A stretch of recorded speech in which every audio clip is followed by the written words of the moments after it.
사랑과 평화가 함께하는 가톨릭 한마당.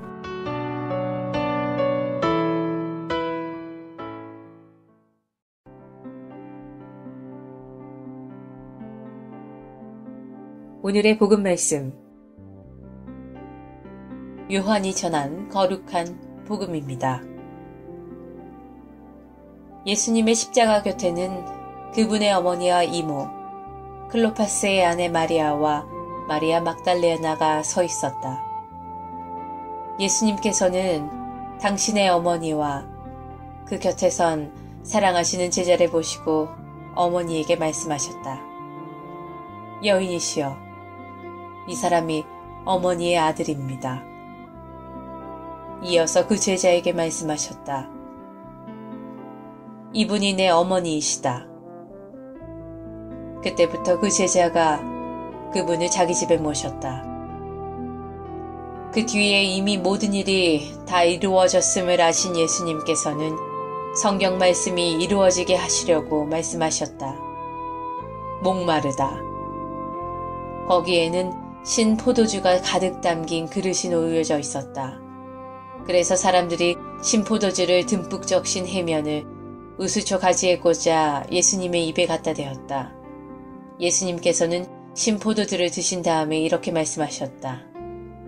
다 이루어졌다. 이어서 고개를 숙이시며 숨을 거두셨다. 주님의 말씀입니다.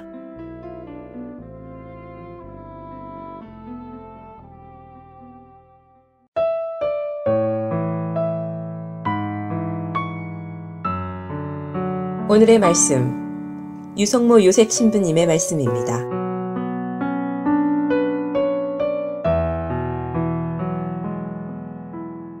안녕하십니까? 이 중에 저를 좀 보신 분도 계시고 처음 보는 분도 계실 거라 생각이 듭니다. 저는 지금 여기 시카고에서 공부를 하고 있는 유성모 요셉 신부라고 합니다. 공부를 하고 있습니다. 나이가 꽤 있습니다. 근데 계속 공부를 하고 있는데, 여기 계신 분들은 학창시절에 공부를 잘 하셨습니까? 이 거룩한 성금요일과 학창시절이 과연 무슨 관계가 있길래 왜 공부를 잘 하셨는가 물어봤는지 궁금해하실 것 같습니다. 제가 지금 공부를 하고 있는데 이 늦은 나이에 아직도 공부를 하고 있습니다. 저는 학창시절에, 그러니까 초등학교, 지금 예전에 저 다닐 때는 국민학교라고 했잖아요. 국민학교, 중학교 뭐 그럴 때 공부를 잘 못했습니다. 가정 환경도 그다지 편안하지 않았던 시기였습니다. 그래서 공부에서 멀어지니 점점 학업을 따라가기 힘들어했고, 공부를 안 해서 못하는 건지 못해서 안 하는 건지 헷갈리는 시기였습니다. 그러다 보니 자연스럽게 어떤 마음이 들었냐면은 열등감이 들기 시작했습니다. 그 열등감이 계속 지속되면서 사회에 나와서도 그 열등감은 좀처럼 가시지 않았고, 그 열등감으로 더 무엇인가를 집착하게 만들고 열심히 하게 만들었습니다. 신학교에 가서도 마찬가지로 그 열등감으로 열심히 죽어라 또 공부를 하고 또 생활을 해왔던 것 같습니다. 그래서 그 집착으로 결국은 제가 지금까지 공부를 하고 있는 건 아닌가 생각을 해봅니다. 여기서 하나 질문을 드리고 싶습니다. 이 열등감이 제 인생에 과연 좋은 것이었을까, 나쁜 것이었을까? 여러분들은 아마도 여러분들 자신 안에 이러한 열등감이든 죄책감이든 어두운 단면이 분명 있으실 것입니다. 우리 사는 인생에 어둠이 어떻게 없을 수가 있겠습니까? 오늘 우리는 십자가를 바라보고 십자가를 향해 경배를 드립니다. 십자가는 죽음이고 십자가는 상처입니다. 다시 생각해 보면 오늘 우리는 인생에 다가오는 고통을 향해, 어두운 그 그림자를 향해 경배를 드릴 것입니다. 부활, 우리의 구원, 우리 인간 존재의 자유와 완성은 이 우리 안에 있는 어두운 그늘마저 끌어안아야 주어지는 것이라는 것. 그리스도께서는 인류의 어두운 그늘, 그 숨기고 감추고 더럽다고 여기는 그것, 그 십자가를 끌어안으십니다. 그분이 그렇게 하신 이유, 그것은 우리가 가지고 있는 그 어두움마저 당신이 끌어안아 주신다는 의미입니다. 그리고 우리에게 우리 자신 안에 그 그늘진 곳으로 함께 들어오라고 초대하십니다. 그리고 그것마저 우리네 인생으로 함께 끌어안고 살아가라고 우리를 가르치십니다. 살다 보면 모든 인생이라는 것이 단맛도 있으면 쓴맛도 있고 짠맛이 있으면 싱거운 맛도 있는 것인데, 그것을 부정하고 하나만 고집하는 인생이라면 그 인생에 있어서 부활과 구원은 너무 멀기만 한 이야기가 될 것입니다. 살다 보면 이해할 수 없는 일도 많습니다. 인생이란 동전의 양면 같은 역설, 이해하기 어려운 부분이 있습니다. 여러분이 지금 현재 이렇게 살아가고 계시는 그 삶의 이유를 이해하지 못해 힘들어하고 있을 수도 있습니다. 포기하지도 말고 그렇다고 집착하지도 않는 그 경계에 서서 모든 것을 끌어안을 때, 바로 그때 하느님과 인간, 삶과 죽음, 빛과 어둠, 죄와 용서, 이 분리된 듯 보이는 두 경계의 그 문턱에 서 계시는 부활하신 예수님을 우리는 알아볼 수가 있을 것입니다. 그때 세상 모든 것을 아우르는 그 거룩한 신비와 거룩한 공간에서 하느님과 인간의 경계에 서서 그분이 우리에게 인사를 건넬 것입니다. 그 경계에 서서 우리를 향해서 샬롬, 평화가 너희와 함께 라고 인사를 건네실 것입니다. 부활을 맞이하기 위해 지금 내 자신 앞에 놓인 십자가, 내 안에 깊이 드리워진, 숨겨진 그 어둠, 그것을 부정하지 않고 인정하고 받아들이는 것으로부터 우리는 부활 맞이가 시작될 것입니다. 눈물이 나도 괜찮습니다. 통곡을 해도 괜찮고 가슴을 쳐도 괜찮습니다. 그것을 마주하고 받아들이고자만 한다면 우리에겐 희망이 있습니다. 예수님께서 나보다 먼저 바라보고 먼저 끌어안은 내 안에 그 어두운 그늘, 상처, 그 십자가를 바라보시겠습니까?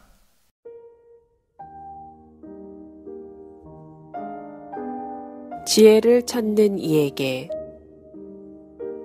생은 최악의 경우에도 살 수 없을 지경은 아닙니다. 최선의 경우라 해서 살기가 쉬워지는 것도 아닙니다. 미리 걱정한다고 생길 걱정이 없어지는 것은 아닙니다.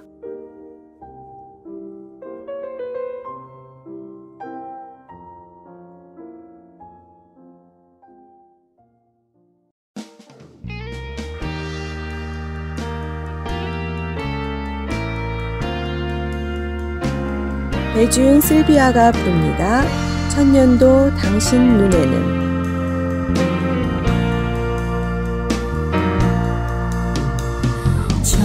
천년도 당신 눈에는 지나간 어제 같고 마치 한 토막 밤과도 비슷한 나이다. 주여 당신만은 영원히 계시나이다.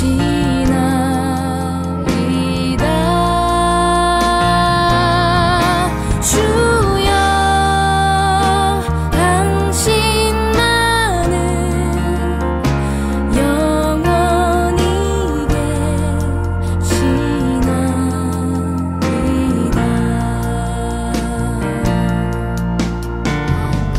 당신이 야삭하면 그들은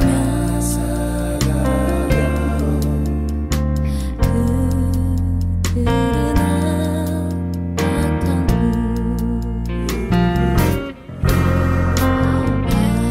아침에도 다 나는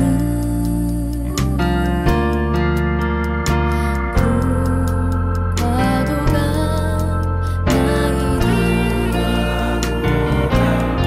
계시나이다. 주여 당신만은 영원히 주여 당신만은 영원히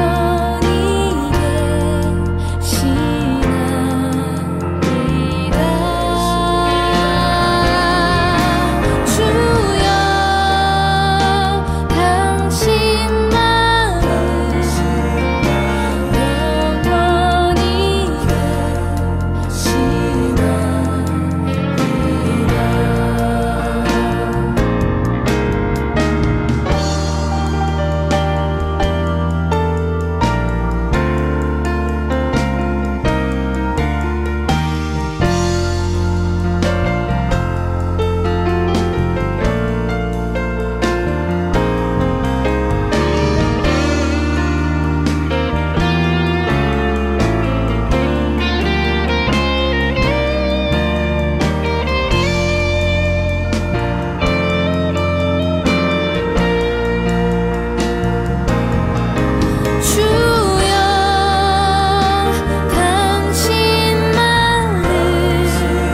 당신만은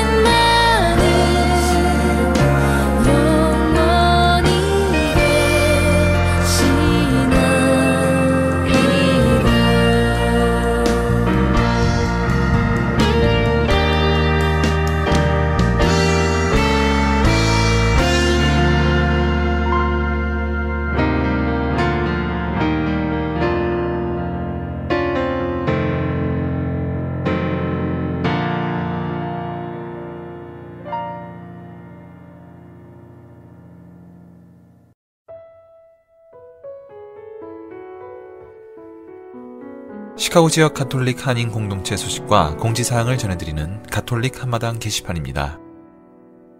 1997년부터 작년 11월까지 17년간 미국 시카고 대교구를 이끌었으며 2007년부터 2010년까지 미국 가톨릭 주교회 의장을 지냈고 미국 가톨릭 보수파의 대변자로 잘 알려진 프랜시스 조지 추기경이 긴 암 투병 끝에 지난 4월 17일 오전 11시경에 향년 78세로 선종했습니다. 가톨릭 정통주의를 추구한 조지 추기경은 오바마 대통령의 피임 정책과 동성결혼 합법화 등의 강경 발언으로 맞섰고 교회에 대한 신뢰 재구축을 위해 노력했습니다.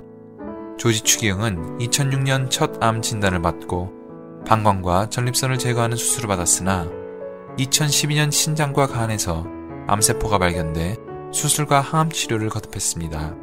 그러나 작년 3월 또다시 오른쪽 신장에 암이 생기면서 시카고 대교구장 자리에서 물러났습니다. 어릴 적 소아마비를 앓은 병력을 포함해 건강에 문제가 있었지만 미국 가톨릭계에서의 영향력은 결코 작지 않았습니다.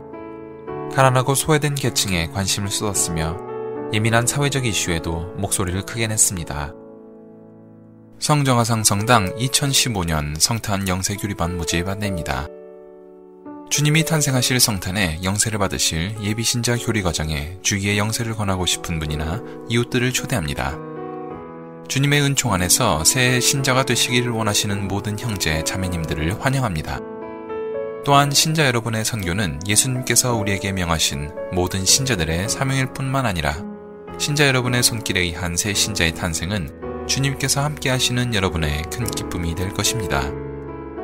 영세준비교리반은 매주일 오전 9시 30분부터 시작되며 연락처는 성당 사무실 847-699-6334 선교돈과 773-255-1396입니다. 2015년 시카고 지역 4박 5일 이냐시오 침묵 피정 안내입니다. 예수님 찾기라는 주제로 일시 및 장소는 6월 10일 수요일 오후 4시부터 6월 14일 주일 오후 4시까지, 장소는 메리타운 1600 웨스트 파크 애비뉴 리버티빌 일리노이입니다. 피정 지도는 예수의 하태수 미카엘 신부님이시며 문의는 봉사자 우고노 클라라 847-804-8158 이숙자 요한나 847-727-1754입니다. 미중북부 에미 제20차 주말 모임 안내입니다. 일시는 5월 23일 토요일 오후 7시부터 25일 월요일 오후 5시까지이며 장소는 힐튼 인디안 레이크스 리조트 블루밍데일 일리노이입니다. 참가 대상은 결혼 3년 이상 된 부부로서 종교에 관계가 없으며 참가비는 400불, 선착순 25쌍 부부입니다. 신청 및 문의는 시카고 각 성당 에미 담당 대표 봉사자입니다. 행복한 결혼을 원하시는 부부들의 참여를 바랍니다. 2015년 하상여름학교 안내입니다. 대상은 킨더가든에서 8학년까지이며 등록은 3월 1일부터이고 여름학교 기간은 6월 15일부터 7월 24일까지, 장소는 데스플레인에 위치한 성정화상 바오로 성당이며 수업 시간은 오전 9시부터 오후 3시까지이고 수업 전 케어와 방과 후 케어가 있습니다. 자세한 사항은 성당 사무실 847-699-6334로 하시기 바랍니다. 바티칸 소식입니다. 프란치스코 교황은 지난 4월 8일 로마 성 베드로 광장에서 열린 일반 아련에서 결코 실수로 태어난 아이들은 없다며 어른들은 아이들이 그들의 가치를 알도록 하기 위해서 어떤 희생도 감수해야 한다고 말했습니다. 교황은 최근 몇 주간 수요 일반 아련에서 가정에 대한 담론을 통해 자신의 입장을 밝혀오고 있습니다. 이날은 어린이들을 주제로 정해 아이들의 소중함과 그들이 겪는 고통과 어려움 등에 대해 말했습니다.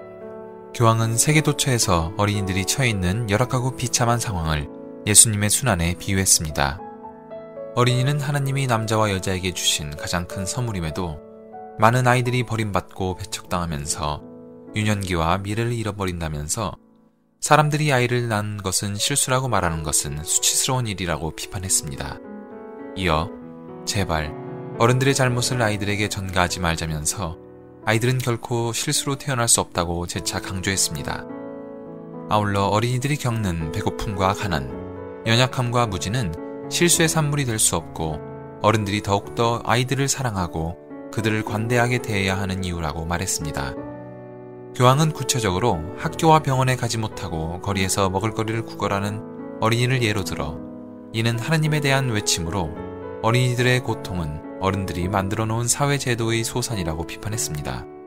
사회제도에 의해 가난을 강요받은 어린이들이 범죄자들의 먹잇감으로 전락해 비도덕적인 거래의 희생양이 되거나 전쟁이나 폭력에 동원되는 현실의 비극성을 안타까워했습니다. 교황은 부유한 환경에서 자란 어린이들이 과도한 개인 권리 추구 문화에 노출돼 어린 나이에도 타락된 삶에 익숙해져 버린다고 말했습니다. 그러나 이런 모든 아이들은 몸과 영혼에서 온전하지 못한 유년기를 보낼지라도 하늘에 계신 하느님은 그들을 모두 기억하고 그들의 눈물 한 방울까지도 놓치지 않는다고 전했습니다. 지금까지 가톨릭 게시판 시간이었습니다.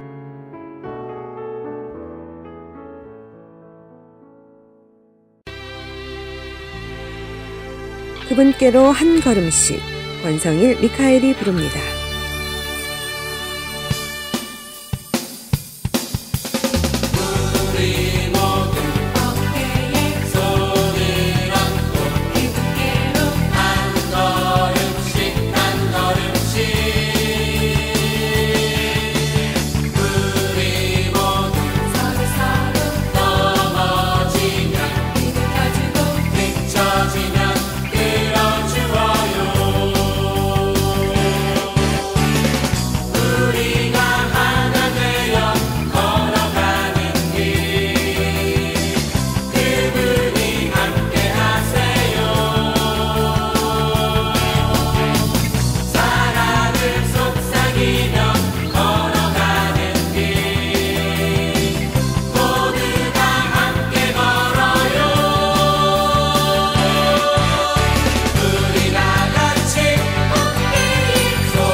뒤처지면 끌어줘요. 하늘 나라의 지변길을 우리 모두 다 함께 걸어요. 서두르지 말고 겸손한 마음으로 외롭고 짜증나고 모든 게 귀찮아질 때 문득 떠오르는 그 푸른 모습 기꺼이 나를 보내주네. 우리가 하나 되어 걸어가는 길 그분이 함께 하세요. 사랑을 속삭이며 걸어가는 길 모두 다 함께 걸어요. 우리 다 같이 손을 얹고 한 걸음씩 한 걸음씩 우리 다 같이 손을 얹고 한 걸음씩 한 걸음씩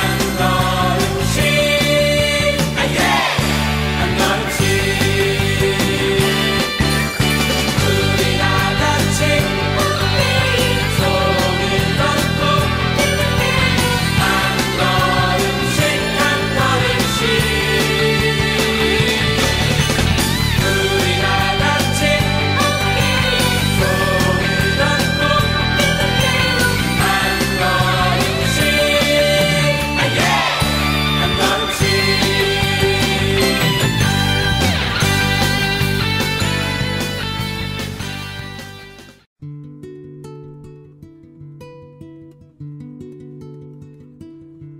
카톨릭 교리 성령 강림 후에는 어떤 시기가 계속 이어집니까? 부활 시기는 성령 강림으로 일단 막을 내리고 하늘나라를 묵상하며 완성을 향해 나아가는 긴 준비 기간인 연중 시기가 시작이 됩니다. 교회는 연중 시기를 시작하면서 부활 시기 동안에 그리스도의 구원의 신비를 제대로 기념하지 못한 신자들을 위해서 성목요일과 성금요일, 부활 축일과 같은 주제로 세 가지 신비를 다시 기념합니다. 어떤 축일들이 성삼일의 신비를 다시 기념한다고 말할 수 있나요? 첫째, 성령 강림 후 첫 주일은 그리스도의 구원 업적으로 더욱 뚜렷하게 드러난 삼위일체 대축일을 지냅니다. 그리고 그 다음 주일에는 그리스도의 성체와 성혈 대축일을 지냅니다. 성목요일에는 성체 성사를 세워주셨지만 죽음이 임박한 상황이라 우리와 함께 계심을 경축할 여유가 없었기 때문입니다. 그리고 마지막으로 성체와 성혈 대축일 다음에 이어오는 금요일에는 성금요일의 신비 중의 하나인 창에 찔리신 예수 성심을 기념합니다. 이 축일을 예수 성심 대축일이라고 부릅니다.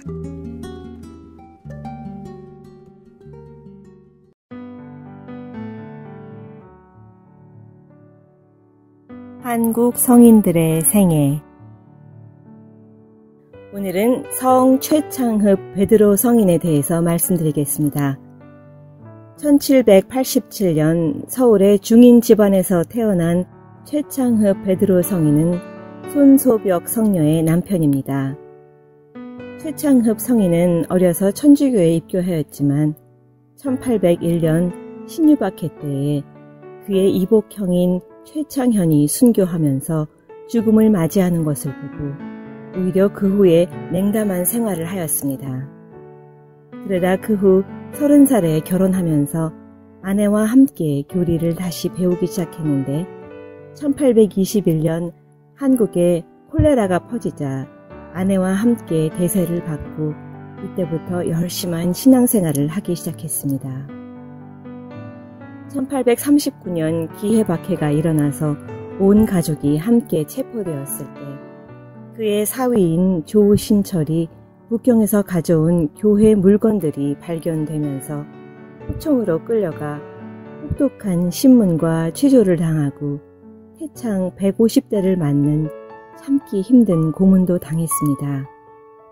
하지만 그는 형장으로 끌려가면서 옥졸들에게 이렇게 말하였다고 합니다. 여자 죄수들이 있는 감방에 가서 내 아내와 나의 딸에게 나의 운명을 슬퍼하지 말라고 전해주게. 그것은 지나치게 인성을 따르는 감정이어서 진실한 신자에게는 마땅치 않은 일이니 오히려 주님을 찬미하고 이러한 큰 은혜를 주님께 감사하며 잊지 말고 나를 따라오라고 전해주게. 이렇게 가장으로서 눈물겨운 신앙의 당부를 하면서 가족들은 물론 다른 이들의 마음도 뜨겁게 만들어준 최창흡 성인은 1839년 12월 29일 6명의 교우와 함께 소소문박 형장에서 참수형으로 순교의 영예를 얻었습니다.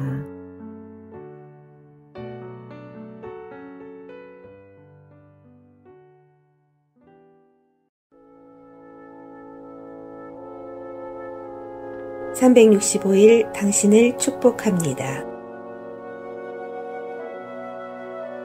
성체성사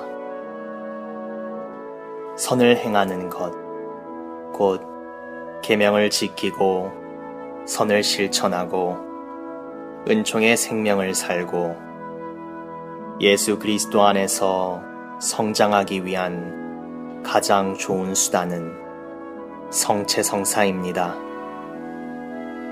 이는 너희를 위하여 내어주는 내 몸이다. 너희는 나를 기억하여 이를 행하여라. 루카 22장 19절.